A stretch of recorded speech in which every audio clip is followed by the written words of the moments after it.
The Amber Mac Show on Canada Talks, Sirius XM 167. Welcome to the Amber Mac Show. Coming up in today's episode, we talk about The Late Show with Stephen Colbert and what we know so far about why it's been canceled. And I'll share my experience seeing the show live earlier this year in New York City. Also, we've talked a lot about AI Slop on this show. So today we're going to give you some good news about how you can stay safe from an influx of generated images and videos online. And last week we spoke about Grok's racist tirades. And this week we're going to share what you need to know about the chatbot's new companions, one of which people are calling a flirty sexbot. Now, speaking of flirting, we will tell you the latest on the tech CEO who was caught cheating on the Coldplay kiss cam. Jeff, quite the introduction today. No, it's just incredible to believe. And, it's so tough to stay away from Elon Musk stories, given that he seems to be trying to continuously live out his teenage fantasies right in front of all of us. So here we are again with that stuff. Also on today's episode, I'm going to talk about the dangers of Tesla's autopilot and what a recent court case means for the future of autonomous vehicles. And I also wanted to remind everyone out there about our future segment on the best technology-related movies and TV series. So please go to ambermactalkback.com and leave us a short voicemail about your favorites. That's ambermactalkback.com. Now let's get into the story that everyone's talking about in today's tech headlines. Newsfeed. Now, if you haven't heard about the Coldplay Kiss Cam expose, I will fill you in. I'm guessing most of you have seen this story online. The CEO of a company called Astronomer, whose LinkedIn page say they empower data teams to bring mission-critical analytics, AI, and software to life, was just caught in a tender and intimate moment with a woman courtesy of the Kiss Cam at a Coldplay concert. Now, that sounds like a lovely, lovely story. Unfortunately, the woman was Astronomer's head of HR and not the wife of the married CEO. So this is probably the worst day for this guy and that woman as well. Yeah, and if you have not seen it, it's actually worth watching the video on camera because their reaction is totally priceless. The head of HR, when she realizes, she covers her face with both hands, and the CEO just drops out of the frame like he's walking down a set of imaginary stairs.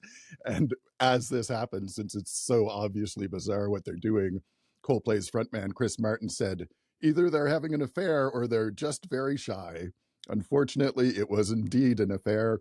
The CEO has since resigned, and I haven't heard yet, and maybe by the time we air, we'll hear something about what happened to the woman. But as the head of HR, I can't imagine she can keep her position either. Yeah, there are so many things about this story. There are layers upon layers. So I did hear that the woman in the video, she in fact has basically stepped aside in terms of a leave of absence from the company. I'm not sure how that has evolved even since the past few days. But one thing I will say, Jeff, is that I think this story in itself, it makes sense why it trended online. But one of the things I think that's a little bit worrisome is the amount of misinformation and disinformation that is kind of trailing behind it.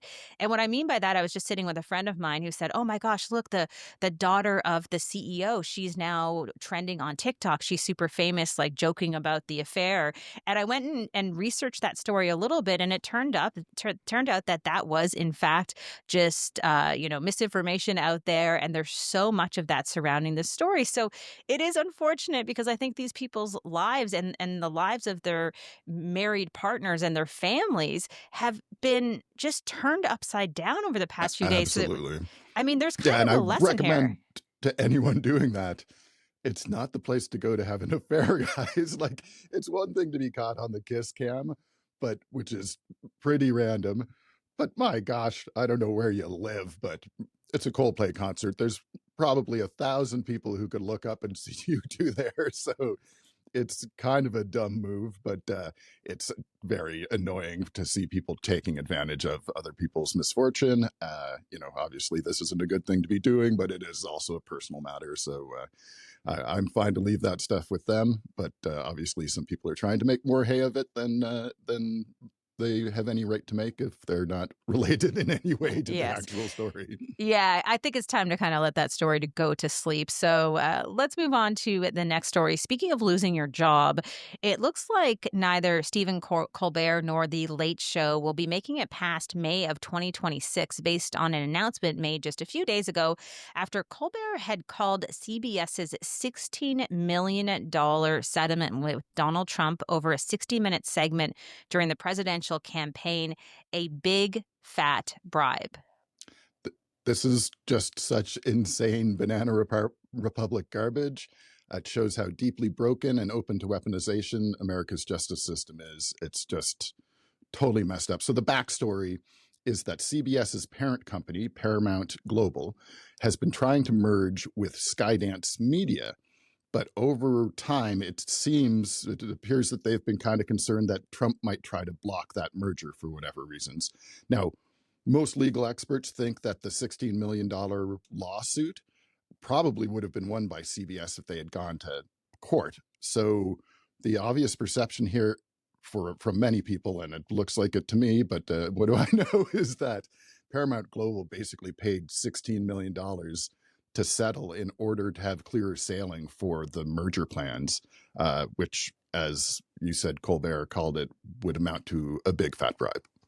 I think one of the other parts of this story that is so disturbing is when I was looking up the show with Colbert, it turns out that it got some of the highest ratings among all of the late night talk shows. Now, many months ago, I was in New York City with my family. We had a chance to go see a taping. I mean, it was incredible to see this show put together. I think they have about 200 staff members in this beautiful historic building. I mean, it is kind of a testament to what can be done when it comes to late night television. And so much history. If you remember, of course, the Late Show with David Letterman started 22 years ago. So, Jeff, it feels to me like this is a story that I think, even though we say that, okay, the show is going to end in the spring, Stephen Colbert will come out of this with so many opportunities. And I'm just waiting for the I hope so. podcast announcement. Yeah, and in fact, speaking of podcast, I think Jon Stewart was just talking about something after this had happened where, he's had, it's not quite the same situation, but Jon Stewart had a similar situation with Apple, with the problem with Jon Stewart, where he was let go allegedly because of harsh comments he made on China and Apple's role there. So Jon Stewart has just been commenting on this as well, saying, who knows where we're going to end up. But I think his quote was, I've been kicked out of a lot nicer places than this. Oh, I love that. That is awesome. One last thing I do want to say about this story is that when I read that they had 200 people working on the show, and when I was there in New York and I saw this taping in person, it did strike me, and again, this is sort of a separate issue to this whole story, that mainstream television may have to adapt along with the times in terms of making shows more cheaply, with fewer people, and keeping up with the type of content that's being produced in the podcast space. I've even seen some of the networks start to run podcasts on television. So what would you say to that in terms of, okay, maybe a piece of this too is that some of these shows have been just so expensive to make in the face of a lot of competition in the digital space? Yeah, and in fact, Paramount Global, I said, and it was part of Colbert's announcement for it, that this is a financial decision and all that, and that may also be true to your exact point, where you've got so many people working on them. We're going to talk a little bit later about another cost-cutting thing we see with streaming video, but for late night television, I wonder how it survives these days, really. It's been so long since I've seen a late night television show like the night it airs. It's something I watch the next segments the next day on YouTube. So it may also be that setup is, which is, that's got to be 60 years old, more than 60 years old for the sort of late night sort of type of show. So maybe it's evolving out of existence because people aren't quite interested in that format. So it's a very interesting idea what you're talking about with networks looking at podcasting and other things to see how they can cut down these costs, because 200 people working on a show that essentially becomes mostly irrelevant after a couple days. It's it is challenging to see how that could be worthwhile. And I'm sure Stephen Colbert rightfully gets paid a lot of money. I would think so too. Now let's switch from a company that deserves a little more respect, and this is a privacy-first browser that you have talked a lot about over the years. I have not shifted my habits, but let's talk about DuckDuckGo. Yeah, DuckDuckGo is an amazing browser. It's got a ton of features like it blocks third-party trackers and ads, and a whole bunch of related things like that.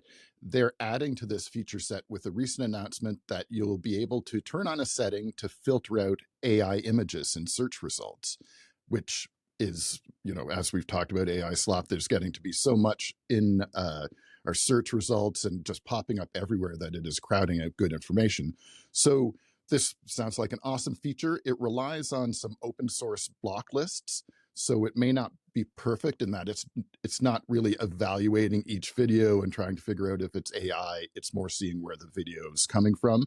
But even then, it may not be perfect, but DuckDuckGo says it will greatly reduce the number of AI generated images you see. So that definitely seems to be a step in the right direction.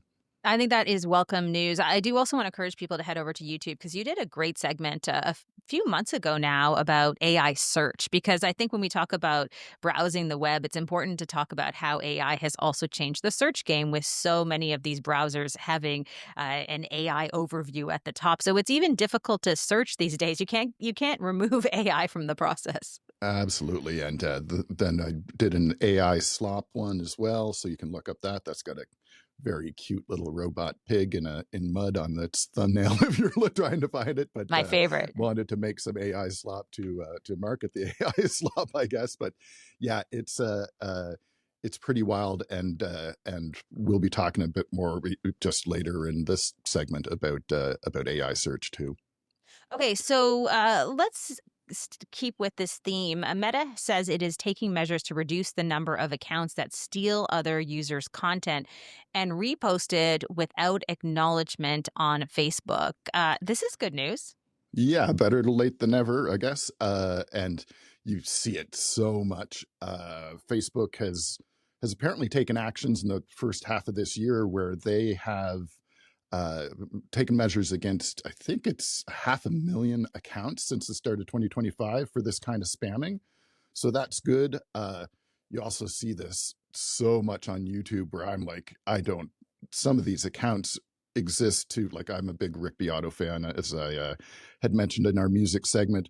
You see segments of his videos being used as the bulk of other people's videos, and even a thumbnail with him in it. So this stuff is getting totally out of control. YouTube announced that it will be demonetizing mass produced or repetitive videos. So again, a step in the right direction. Maybe we'll eventually get some kind of relief from this AI slop as time goes on. But I think they could do more. They should have done it sooner. Let's see what they do now, and hopefully it's for the better. Yeah, I mean, it's better late than never, like you said, but clearly this has been an issue for a really long time. Now, in other news, also on the AI front, Perplexity AI is trying to get smartphone makers to pre-install Perplexity's Comet browser on their devices. So another story about the browser experience, complete with AI search engine. However, it seems that Comet continues some nasty habits that are a little bit too common in terms of respecting users' information. Absolutely. And I read something in TechCrunch about this. They did a little expose and found that Perplexity not only asks for access to, say, your Google Calendar, but it will ask for things that don't seem to be relevant at all to the tasks that it's supposed to accomplish. So this includes things like when you see that big list of things of what it's going to use your Google account for, being able to send emails on your account, being able to download all your contacts, being able to edit your calendar, not just see them, but edit your calendar events, and all sorts of stuff like that. And Perplexity is hardly the only AI company want to hoover up your data, regardless of its relevance. It's all over the place, but this is just another instance that it seems really clear that they're I, they're not telling you what they're using the information for. It's not clear that it's something that's going to help you. And so I suspect it's kind of a mix of training data and stuff like that. But they need to be upfront about this. And it would be wonderful to see them take the actual right move to protect user data instead of sneakily trying to keep that door open so that they can peek at things that you may not want them to be looking at. That is so disappointing because I do love the Perplexity experience. I think people have always enjoyed the way when you're using Perplexity that it sources information and a really user-friendly experience. So unfortunate to hear that news. Now, Meta and others often ask for more permissions than they seem to need. AI companies are really trying to push the envelope in a negative way with their assumption that we're all totally happy handing over data to them. So it's important that everyone out there keeps an eye open for this kind of privacy encroachment, especially given that, as we report in the news every week, how many of these tech companies behave in such an irresponsible way. Like we've just seen this once again with X and X launching what could reasonably be called a Grok virtual sex bot that we referred to at the top of the show. Yeah, it is insane. I actually thought this was a joke when it launched. One, because it looks cartoony, kidsy kind of thing. It's another like straight out of Elon Musk's adolescent fantasies. In fact, I think I read that one of them, the Sexbot one, is looks like she comes straight out of a game that Elon Musk is known to like. But yeah, XAI has launched 2 Grok companions. One of which is a bosomy, sexified anime girl called Annie, who calls herself Flirty and says she's, quote, all about being here like a girlfriend who's all in. And if that and other things she says isn't creepy enough, if you chat with Annie long enough, she'll change out of her sort of goth Lolita outfit into revealing lingerie and will initiate not safe for work sexualized conversations with you. So it's just, this is the offering from one of the leading AI companies. This is what they think we need. It's So disturbing. before we talk a little bit about the terms of service, because that's going to shock people when we refer to the age of use, Jeff, one of the things that I thought when I was reading about this story and I saw the announcements, and first, of course, Elon Musk talked about the girl anime character, and then within 24 hours, there was a boy or man anime character, probably because of a lot of pressure on him, I would imagine. I But think it's even an animal, a male animal, but isn't it? I haven't seen that one in the pictures because obviously it's much more salacious to have the yeah, lingerie-clad anime chick. But yeah, I there's 2 of them, and one of them I haven't heard doing anything too sexy. So I guess that's if you're not a strange little pervy kind of guy, that's the yeah. one you choose. That's probably a good thing you don't know too much about this, I will say. But I'm just curious what you think because it strikes me that Mark Zuckerberg, just a few months ago, and we talked about this on the show, he said that AI bots would serve a role in terms of relieving people of the loneliness that many people, especially young people, are facing. And then you go and get Elon Musk, who's introduced this anime-like chatbot, companion, girlfriend, obviously trying to fill a role as well.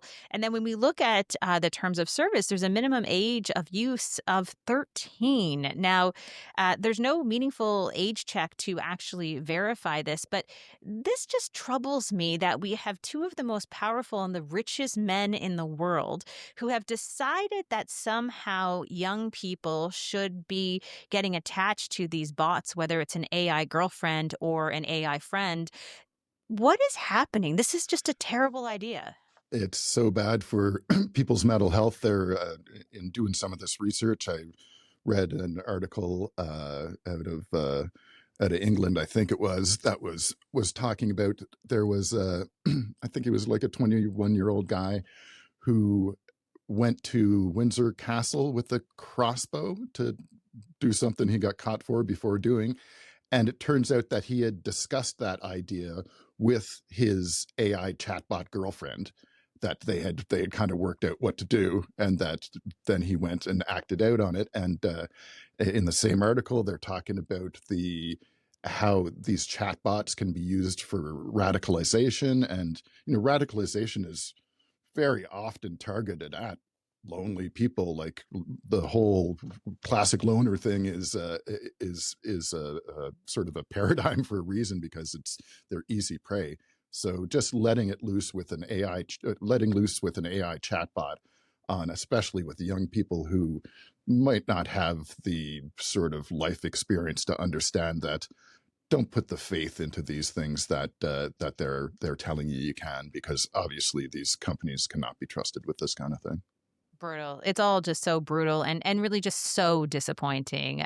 These guys are just they've definitely steered things in a horrible direction online. And if that's not enough, so after Grok going full racist for the third time, I think we've now reported three times on Grok going full on crazy. So his most recent one was Mecha Hitler and saying some crazy racist things. And you can watch that in last week's a news segment for us. But that happens the following week. XAI releases this Grok sex chatbot, and then what happens the next week? It's announced that XAI is going to be awarded a $200 million contract with the US Department of Defense to develop and implement AI tools. Wow. Wow. I mean, again, it feels to me like either people are ignoring sort of the full range of chaos that Elon Musk is setting on upon the world, or they're just okay with it because none of this actually makes sense. And it really kind of goes back full circle to the CBS Trump lawsuit in that it brings about the question of judgment among some people in government.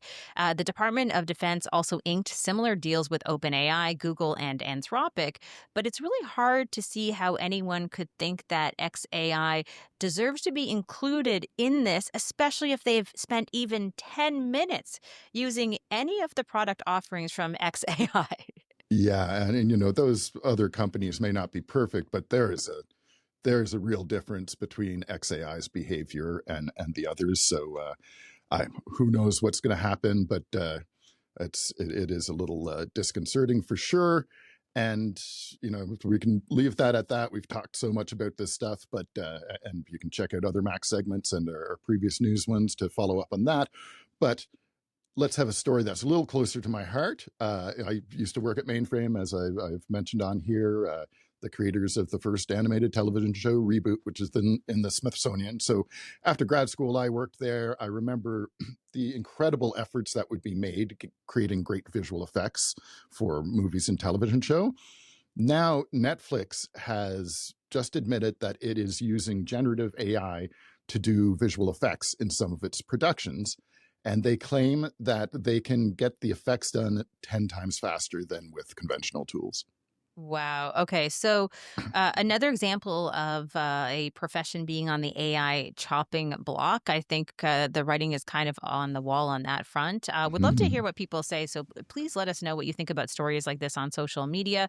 Now, it is not all bad news in the world of entertainment. Disney Plus is now streaming point of view videos for a host of rides from Disney's parks in celebration of Disneyland's 70th anniversary, so you don't have to travel and wait in those long lines anymore for the experience. Yeah, it's pretty cool. I remember we went to Disney World way back in the day, and there were some legitimately cool rides. I kind of liked Epcot Center better than most of the rides, but for me, who is not a person who loves rides because it makes me a bit queasy, this is kind of perfect. So they're all shot basically in empty rides, and so it's like they went there at night, and you'll often see a walkthrough to where you'd be lining up, and then you get into the ride, and you can see a first-person view of it.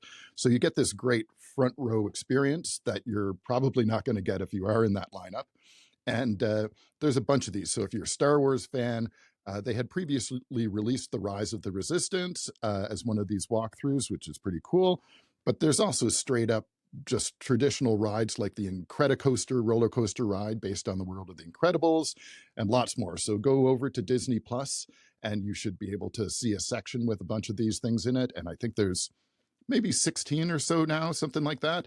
But worth checking out, good fun. And if you want to go on a ride and not get queasy, that's a good way to do it. I think that would be more for me because I'm not a big fan of the rides either. And I will say, I think you and I are probably two people who have not brought our kids at any point to Disneyland or Disney World, despite the fact that I think most kids do have a chance to go there. One of the reasons, too, is just insanely expensive if you think about spending a few days there, especially if you're getting any type of fast tracking with waiting in line. And so this is Yeah. something that makes it accessible, I think, to more people. And I'm not sure if it's worth going without the fast tracking stuff. The lineups can be absolutely incredible from what I've seen there. I remember when we went, even though I was older than you, I forgot my ID and we went to, what is it? It's like Treasure Island or something. They're basically they've got an area that's kind of like Epcot with different bars and stuff like that. And they got a country bar and a jazz bar and a blues bar and all this.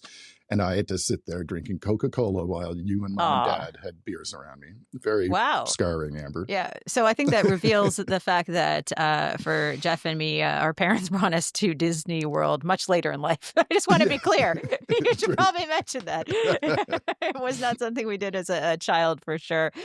Very cool. So next up, Jeff is going to talk about a rare case against Tesla's autopilot feature that's made its way to court and what's at stake. That's coming up next in The Other Mac. The Other Mac. Tesla's no stranger to accidents, including fatal ones. But up until now, they've settled them out of court.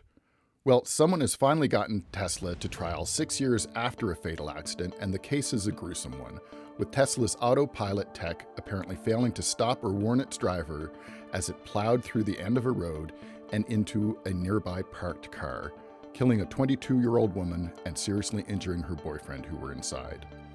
The Tesla driver has said he was looking down to pick up his dropped cell phone at the time. Unsurprisingly, Tesla's terms and conditions say the driver is responsible for the vehicle regardless of which Tesla features he's using. And as I said, Tesla has previously settled at least 4 other fatal car crash lawsuits before they got to trial, to say nothing about the many other Tesla safety complaints there are out there, sometimes after years of legal wrangling. And there are others still outstanding, but Tesla reliably denies any wrongdoing in any of these. For the current case in question, though, the judge has ruled that punitive damages against Tesla are possible, noting that a reasonable jury could find that Tesla acted in a reckless disregard of human life for the sake of developing their product and maximizing profit. That sounds about right to me. While anybody paying attention knows that Tesla has had reams of safety problems over the years, this trial is providing us with some additional insights.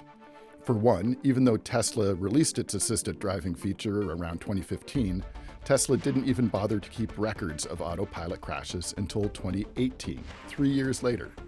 And the core of this case may be whether Tesla so overhyped its autopilot tech in its marketing that it distorted the expectations of the drivers using it.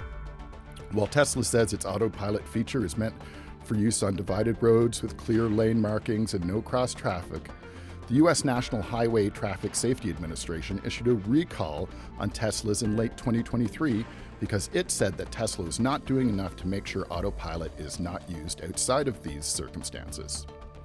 Tesla claimed that it has since addressed these issues with software updates and driver alerts, and hopefully not the same quality of software update that Musk's XAI keeps promising us will make Grok less of a racist. But let's not forget that this is all happening with the backdrop of Tesla wanting to release hundreds of thousands of robotaxis onto U.S. streets next year. It's also important to keep in mind that unlike most other companies trying to create self-driving cars, Tesla doesn't use LiDAR, that is, light detection and ranging equipment, which Tesla's CEO Elon Musk has called expensive and unnecessary for self-driving vehicles, saying in 2019 that anyone relying on LiDAR is doomed. Okay, well, instead Teslas use cameras and AI, which if they're to be judged on the 23,000 documents in the leaked Tesla files, don't always seem to be up to the task, especially given that these files contained over 3,000 entries where drivers raised safety concerns about Tesla's driver's assistance, as well as unintended acceleration and emergency braking for no reason and things like that. And let's also not forget that Musk has been promising full self-driving, or FSD, for Teslas for almost a decade now, initially predicting complete autonomy by 2017, then in 2019 saying, quote, "We will be feature complete full self-driving this year. The car will be able to find you in a parking spot, pick you up, take you all the way to your destination without intervention this year. I'm certain of that. That is not a question mark. It will be essentially safe to fall asleep and wake up at their destination towards the end of next year. So that's in 2019. Then he repeatedly promised it again in 2021. Yet by 2023, Musk was calling himself the boy who cried FSD, admitting his history of overpromising. To close off, it's one thing for someone to take their own life in their hands by trusting what Musk and Tesla have to say about their car's safety, but it's quite another for the rest of us to have to risk being killed by them, whether that's by Tesla's robotaxis or overconfident drivers who have drunk too much of the Musk Kool-Aid. So I, for one, will be keeping my distance from all of them. I'm the other Mac. Keep your eyes on the road out there. The Amber Mac Show on Canada Talks, Sirius XM 167.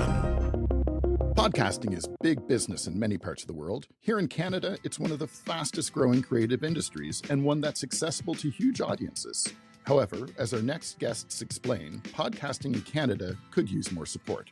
While there's a lot of attention and money that flows to mainstream media like television, most Canadian podcasters are small, independent organizations that have a tough time competing against big US publishers and shows. Our next guests are working hard to raise awareness and support for Canadian podcasters.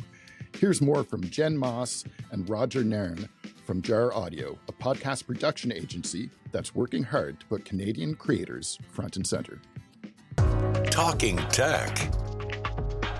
Thank you so much for joining me today. Super excited to have this conversation about the importance of podcasting, especially when it comes to Canadian culture. I saw, like you probably did, the news over the past few days that podcasting has just overtaken news insofar as the way that at least most Americans are getting their news information. So I think here in Canada, it's worth having a serious conversation about podcasting. Before we get into it, tell me a little bit about what you guys do. Yeah, so Jar Audio is a podcast production agency that works exclusively with brands. So we get hired by big brands like Amazon, Lululemon, Expedia to craft podcasts that engage with their specific audiences and solve business challenges. And so one of the things that has been on my mind as the co-founder since we started Jar over 8 years ago is the fact that we make podcasts with brands because brands have the budget to make podcasts. And they have some great stories to tell and some great interesting angles, right? But there are a lot of other stories that exist outside that branded space in Canada that are not getting told because they're not getting funded. And so we've been thinking and talking to other people in the industry and just thinking about how can we change that so that there's a lot more recognition around the different kinds of stories that can be told through podcasting. It's really interesting when we think about the history of podcasting because, as you well know, it's not a short history. I am coming up on 20 years pretty much of doing podcasts on a regular basis. It's a format that has been around for a long time. But I think it's also fair to say that in the early years of podcasting, it certainly didn't have the influence that it does now. It was really a very niche kind of geeky format in terms of the audiences. Maybe I can ask you, Jen, just in terms of what you're seeing, how big do you see the podcast market in Canada today as far as the influence it's having on Canadians? Well, I think that influence has, grown exponentially since Canadians lost access to the ability to share news links because of decisions that were made by Meta to prevent the sharing of URLs and news links of Canadian source news. So Canadian people have been sort of essentially forced into the arms of podcasting if they want to get access to homegrown stories and news. And so that's why there's this imperative to really try to fund those things properly right now, because that is Canadians have sort of nowhere to go, right? They need to get their stories and they need access to them through podcasting. Yeah. It is true that it's a bit of a news desert right now in our social spaces, which I think is so concerning. We've actually been doing a segment on this show called News Matters, where we talk to local news organizations. And it's just a really difficult conversation to see that these news organizations have lost a lot of their reach and engagement because of what's happened with Meta blocking news. At the same time, it is also true that some of those news organizations do have funds that they can go to. They are supported and have the ability to be supported, I think, in different ways. Podcasting doesn't really have that. So is there an example around the world of a country that does invest and support podcasting in a more serious way? That's a good question. I think until recently, the United States had a lot more funding, and those things are under threat right now. And they're fighting their own fight south of the border, and we wish them luck. But we really need to focus on our fight here to get our voices heard. And I think so. I'm not sure, actually, if there is an example of a really well-funded podcast infrastructure. But I think what's uniquely Canadian about us, what's unique about Canada, is that we do put our money where our mouth is when it comes to wanting to get our CanCon across. And that's what the CBC is, arguably. That's why the CBC gets funding. And they make wonderful podcasts. They just don't make enough of them. And so our argument is that right now the CBC is like the company store of podcasting. and we need to diversify. We need to broaden and diversify that landscape. The other thing is that, I think it's 40% of Canadians say that they listen to podcasts monthly. And multi-generational listening is growing. 82% of kids co-listen with their parents. The other thing that's changed since podcasting started out is that multilingual podcasting and BIPOC audiences are growing fast. But still, most of our listening hours in Canada go to international, mostly American shows. So we're essentially losing our own audience. And we really think we've got to stop doing this, especially right now in the current political situation that we're in with, tariffs on, tariffs off, already language around tariffs on Canadian content and Hollywood North, and that whole film industry being critiqued. There's nothing preventing that from happening to podcasting. So we really need to kind of take stock of ourselves here in Canada and make sure that we're delivering on the promise of our own industry. And so what, all we're asking for is for the federal and provincial governments to take podcasting as serious, as serious as it needs to be, because it is now a world-class, medium, and Canada is doing an incredible job at it, but could be doing, a lot better. So right now, the current public funding is lacking, whether it's through the CMF or the, Canada Council. It excludes almost all podcasting, and video podcasting, actually. That's audio and video podcasting. So it's sort of the equivalent of saying we support TV, but not the internet, which is absolutely nonsense. So like Jen said earlier, unless you're the CBC, you have to beg brands to support you. And we feel that it should be, better done, on a federal level and provincial level as well. Yeah, I mean, it makes a lot of sense to me. I mean, it's not to take away from what both the federal government and any provincial governments are investing in terms of Canadian content, but just more the inclusion of what is obviously a new medium that is drawing so many people in. When you think about the future of podcasting in Canada, I think there is the desire in terms of having more funding, more access to funding for podcasters. But there's also an infrastructure that's set up online that I think is hard to break into. We were talking before the interview that even if you look at the podcast charts, I mean, they are largely dominated by large American podcasters. Do you think there's anything more that we can do, whether it's funding or, maybe we need our own podcast stores, which do exist, but again, they have American shows, so you can't really compete with those numbers. What else can be done to actually nurture what is more and more this compelling and important space? That's a great question. I mean, we do have some interesting initiatives underway. For example, there's the Pod the North newsletter, which is a great newsletter by Ketty Lohr that takes a look at various initiatives in the Canadian podcasting world. So I would recommend people check that out.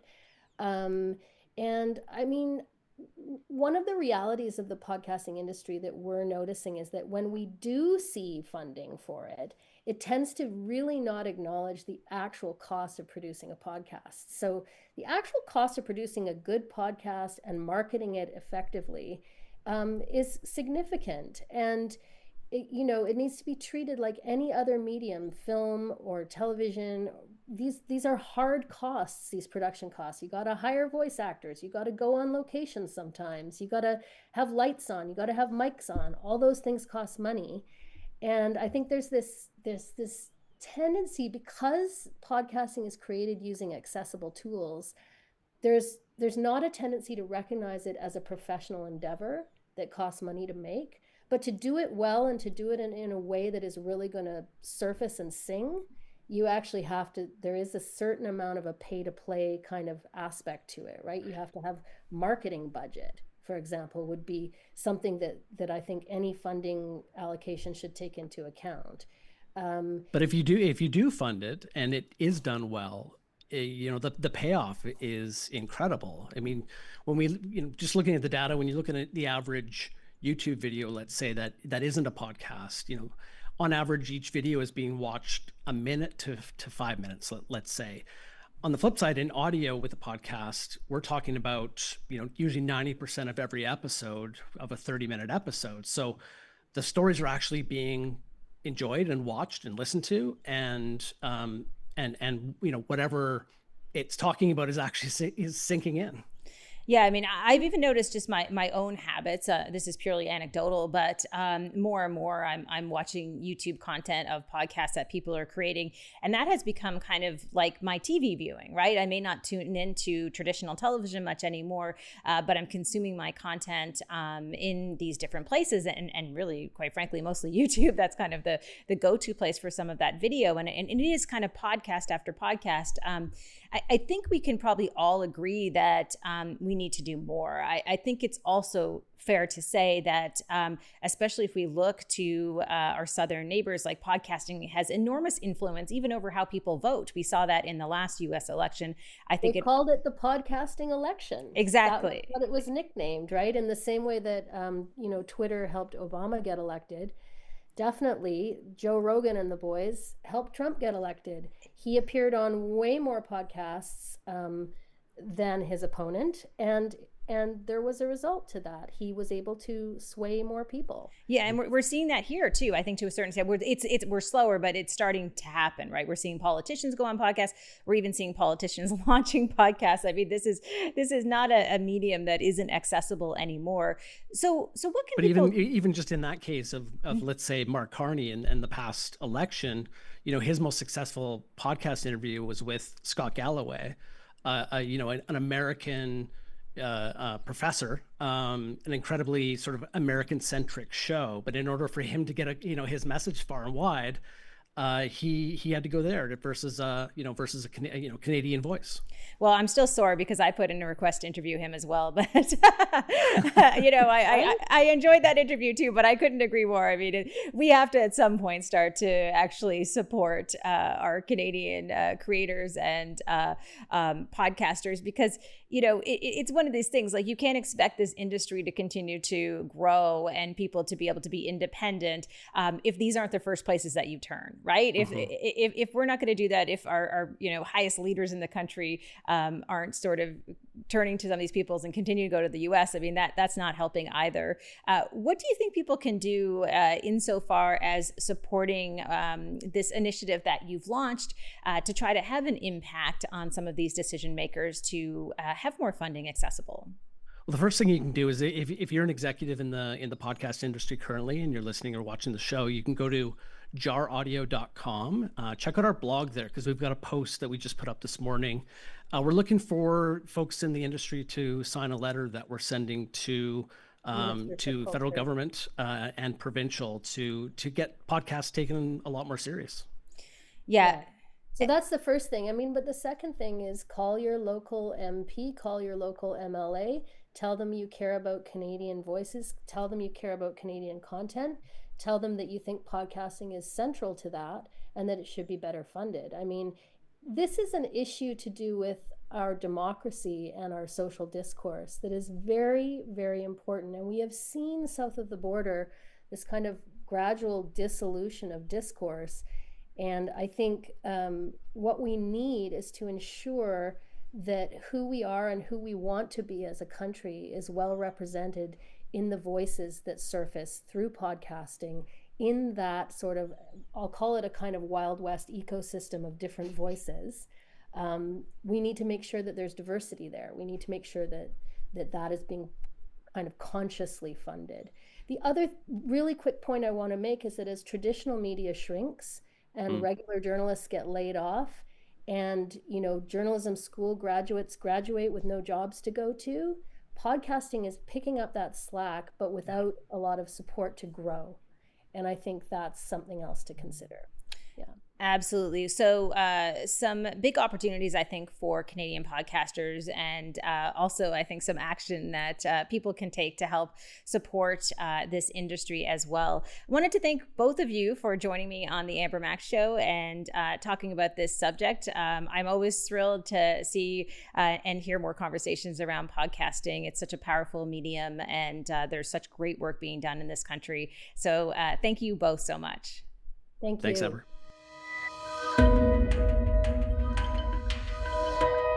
Thanks, Jen, Roger, and Amber. When we come back, we've got a quick tip and a tutorial on how AI agents can help your small business or podcast production. You're listening to The Amber Max Show on Canada Talks, Sirius XM 167.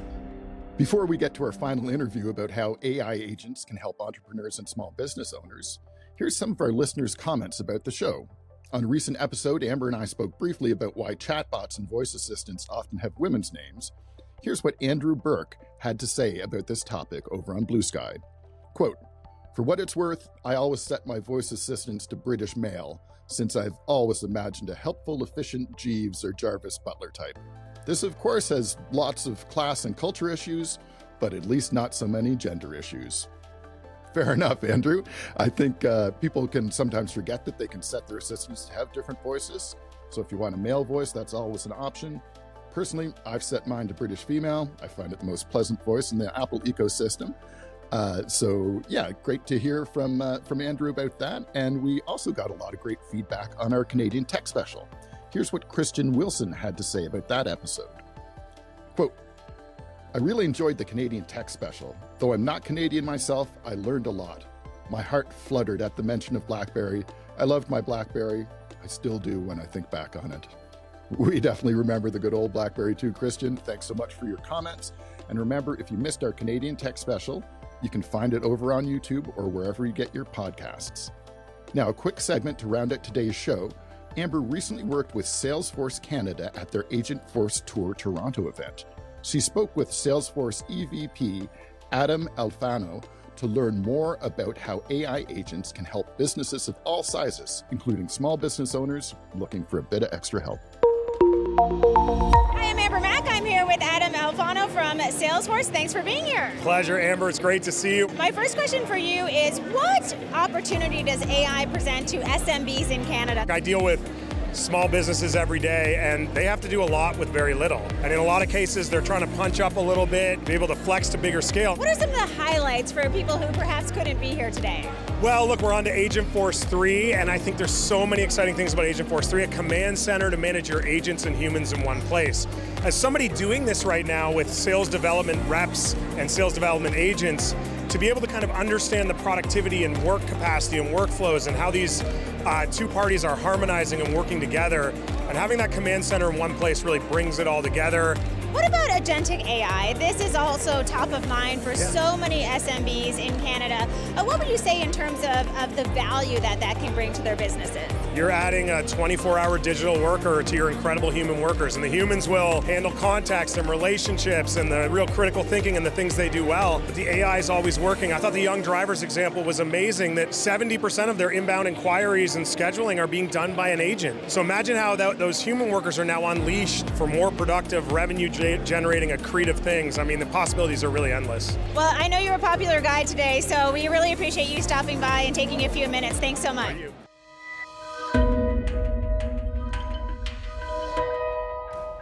Thanks, Adam and Amber.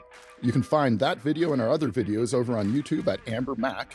And remember that you can also leave your talkback messages at ambermactalkback.com. And we're collecting for an upcoming episode your favorite technology-related movies and TV shows. So go leave a message for us so you can be included in the show. Once again, that's ambermactalkback.com.